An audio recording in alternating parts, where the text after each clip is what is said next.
It is early summer, the year 1215 AC. After several years, Ato'aka Jotun, of the Atun clan of the Bagration tribes, has successfully expanded the territory of his clan and conquered all other Bagration clans, bringing all under his rule as a unified Bagration lorddom, with him as the supreme Cithru Jotun, or translated into English, warlord.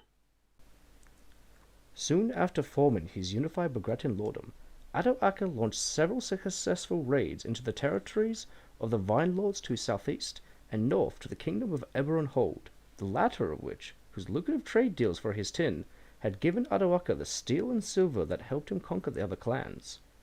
But now Ato'aka sought to raid west to the fertile Dane freelands. The only thing standing in his way was the comparatively small Edowan counts. After the defeat of one of Ato'aka's generals, Umak, by the hands of Robert Kerr Edowan at the Battle of the Tall Plain, and the following victory against Robert at the Battle of the Gap, left Ato'aka in a prime position to strike into the main Count lands. After letting his men rest for a few days, Ato'aka mustered his forces to march south onto the lands of Lord Edomir Edowan. There was, however, the problem of deciding which way to go. Two main routes could be taken to Edomir's castle Versus, one along the main road through the hills that connected Edomir and Robert, and the other that followed the Tigris River down to the port town of Garissus. Though the latter was narrower and didn't allow for larger wagons, Ato'aka still chose this path, concluding that the hills that enclosed the main road would make it too easy to ambush his army. That, and marching on Garissus, would force Edomir to face him on his own terms.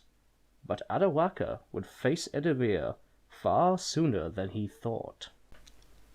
As Ato'aka's army marched south along the Tigris River, Ato'aka sent what little cavalry he had out to forage the surrounding areas, an odd choice that deprived the army of its advanced scouts, but was probably done to help reduce the pressure on the army supply wagons. Whatever the reason, as Ato'aka came to the point where the river bowed inward and the forest to his right opened to a clearing, an obstacle came into view. Edowarian soldiers blocked any further passage down the river with a wagon-based wall, and off to Ato'aka's right, in the clearing, waited Count Edomir with all his knights and heavy cavalry. With the obvious danger of assaulting the barricade and leaving his flank exposed, it seemed best to march the majority of his forces out of the clearing and face Edomir's knights head-on. But Ato'aka was no fool. He could see the heads of Edowarian archers on a nearby hill. Deducing that Count Edomir's plan was to draw out Ato'aka's forces while forcing him to leave a detachment to cover the barricade, and while his archers pinned down and weakened his shield wall, Edomir would charge through with his heavy cavalry. Planning to counter Edomir's trap, Ato'aka ordered the forces at the rear of his column to retrace their steps and find a path up to the hill. Once they had cleared out the archers there, Ato'aka was confident that his superior numbers and his elite tower shield contingent would be enough to defeat the enemy cavalry head-on. But, much earlier than expected, Ato'aka heard the sound of battle. Count Edomir, who had correctly guessed that Ato'aka would find the main road too dangerous to travel, used his superior knowledge of the terrain to set up a different ambush. After setting up his barricade to force the invaders to halt, Edomir put just enough men on both the hill and the barricade to make it seem like they were manned, and positioned his knights out in the open field as the perfect bait, while his main force waited concealed in the trees, waiting for just the right moment. As the rear Bagration units moved away from the column, Edowarian footmen with a tectonic charge, led by a man due to the incomplete records of this battle we only know as George, slammed into the rear section, while Edowarian archers rained down arrows into the center, spreading chaos and death.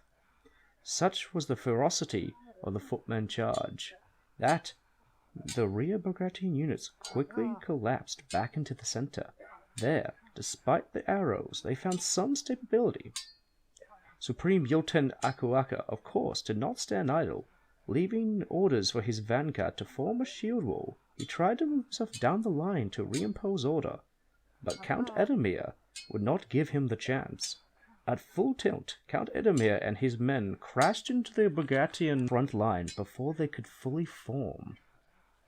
Pressed on both sides, the Bagratians continued to fight valiantly, trying to use their numbers to win a battle of attrition. But lack of room to maneuver, the suddenness of the attack, and the now disorganization of the army made defeat all but inevitable. As the hour went on, the Bagratians were pushed further and further into the river, till morale broke among the ranks, and less loyal tribes to Adoaca tried to escape into the river, many drowning in their attempt, and those that did not follow were put to the sword, including Adoaca himself.